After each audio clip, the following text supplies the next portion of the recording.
Welcome back. Today, we are tackling a fundamental problem often seen in coding interviews: serialize and deserialize a binary tree. This problem tests your understanding of tree traversal algorithms and data representation. Before we dive in, let's briefly recall what a binary tree is. It is a hierarchical structure where each node has at most two children, referred to as the left and right child. The top node is the root. Our goal is to convert this structure into a format that can be saved and then reconstructed perfectly. Serialization is the process of converting a data structure or object from memory into a linear sequence of bits, such as a string or a file. This allows us to store the complex tree structure in a database or transmit it over a network. Deserialization is the reverse operation. It takes that linear string or file and reconstructs the original object in memory.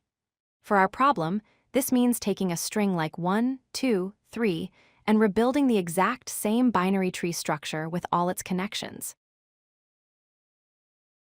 The main challenge is that a string is linear, while a tree is hierarchical.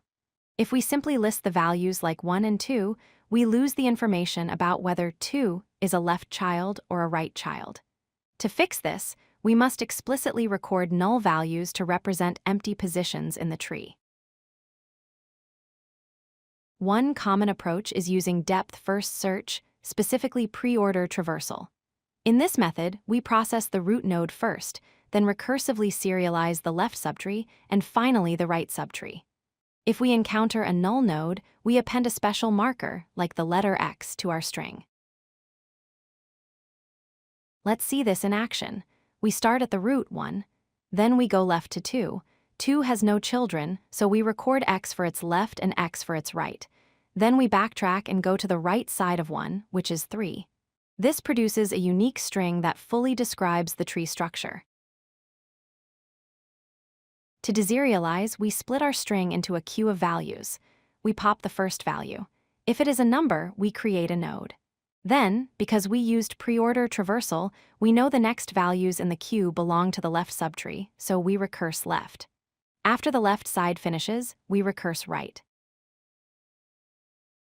Another popular method is level order traversal, or breadth-first search. Here, we process the tree layer by layer. We use a queue to keep track of nodes. We simply append children to the queue, including nulls, and write them to our string in order. This often results in a more human-readable sequence. Both approaches are efficient. The time complexity is big O of n because we visit every node exactly once. The space complexity is also big O of n, required to store the output string and the recursion stack or queue. That wraps up the core concepts of tree serialization. If you like this video, hit that like button and don't forget to subscribe. Visit codelucky.com for more such useful content.